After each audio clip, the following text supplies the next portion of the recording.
I hope that you're all having a wonderful and blessed Saturday morning. If you have already received your $1,400 third stimulus check, you may be eligible to receive a bonus stimulus payment. Multiple state governors have proposed sending checks to their residents. These payments could be worth up to $600 or more. Here's your daily news report and fourth stimulus check update. The two winners of this week's $75 Amazon gift card giveaway are Liz Brzezinski and Luis Gonzalez. Congratulations to both of you. Next Friday evening, I will be giving away another $75 Amazon gift card. To enter the giveaway, all you have to do is subscribe to my channel, like this video, and also leave a comment below. Thank you so much, everyone. Now that many 2020 tax returns have been processed, some people are eligible for a plus-up payment to receive more money. If you received a stimulus check based on your 2019 tax returns, you might be eligible for more money once your 2020 return has been processed. And according to the Internal Revenue Service, this batch of stimulus checks includes the first ongoing supplemental payments for people who earlier in March received payments based on their 2019 tax returns, but are now eligible for a new or larger payment based on the recently processed 2020 tax returns. Here are two situations that could trigger a bonus payment.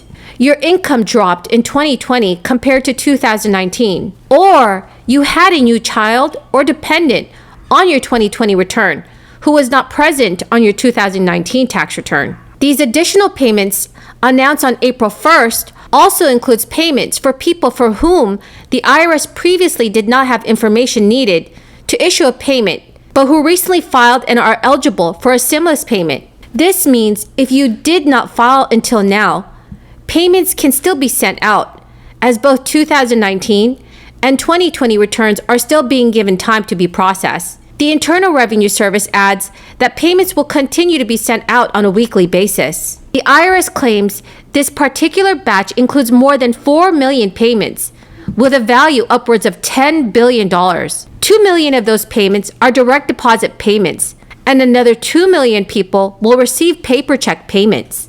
In order to help the process and ensure your payments are received, the IRS is offering free tax preparation and filing for qualifying taxpayers. To qualify, you have to earn $72,000 or less. Newsweek has reported that the White House has been sent 2 letters signed by 26 Democrats pushing for the enactment of so-called automatic stabilizers for expanded unemployment and stimulus checks. They say this will help prevent the kind of partisan gridlock that stalled relief packages during the crisis. Automatic stabilizers would help lawmakers avoid negotiations tied to each relief package.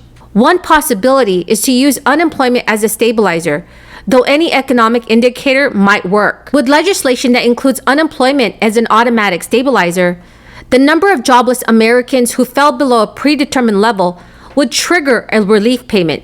When the unemployment rate rises above that level, the relief would automatically be pulled back. At the state level, millions of Californians might be in line for a fourth payment through a proposal by Governor Gavin Newsom to send $600 stimulus checks to its residents under a multi-billion-dollar spending plan unveiled earlier this week. Roughly 2/3 of Californians may get a stimulus payment under this plan. When asked whether more aid was coming, Governor Newsom said, "In California, the answer is yes."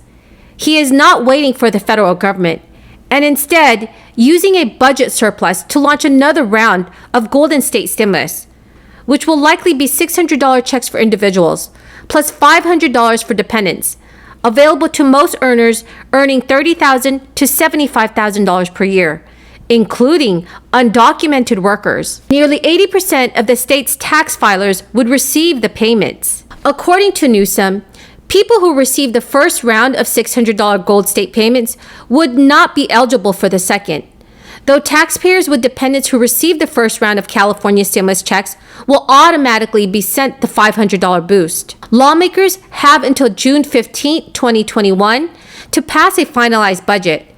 If Governor Newsom's expansion is approved, the administration hopes payments could go out within a matter of weeks. Democratic Governor Roy Cooper on Wednesday proposed sending checks out to North Carolina residents in part of the state's share of funds from the $1.9 trillion stimulus relief plan, which was signed into law by President Biden in March.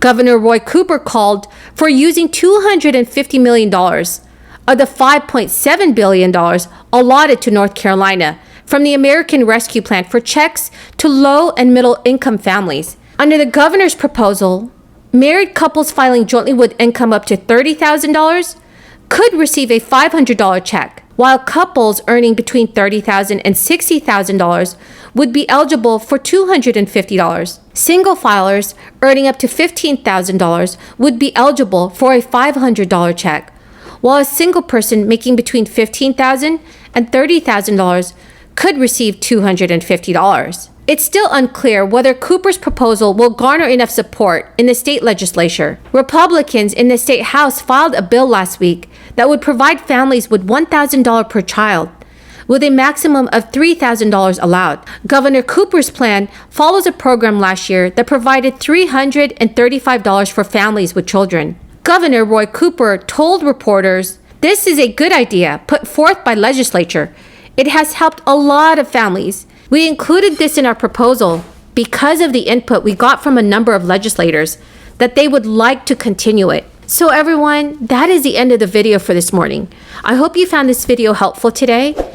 Next Friday evening, I will be giving away another $75 Amazon gift card. To enter the giveaway, all you need to do is subscribe to my channel, like and share the video, and also leave a comment below. Thank you so much, everyone, and have a very blessed Saturday. Mr. President, a couple of weeks ago, President Biden unveiled his so-called American Families Plan, which one might summarize as free stuff: free preschool, free community college, lots of government subsidies. It sounds great, Mr. President, but the problem, of course, is that none of that is really free. The government may not send individuals a bill for any of those items, but that doesn't mean they don't have to be paid for by someone. And so President Biden proposed a raft of tax hikes to at least partially pay for his proposals: a hike in the capital gains tax, an additional new death tax to add to the one we already have, a hike in the top income tax rate. Now President Biden is selling these tax increases as tax hikes on wealthy Americans, whom Democrats view as a bottomless source of funding for new government programs. But there are two problems with that, Mr. President. In the first place, there's no question that some middle-class Americans will be hit by President Biden's new death tax. While he provides an exemption for gains of $1 million or less, the truth is that it's possible to die with an estate whose value has increased by more than $1 million over the course of your life while never breaking out of the middle class. We're not talking about individuals with yearly income of $1 million.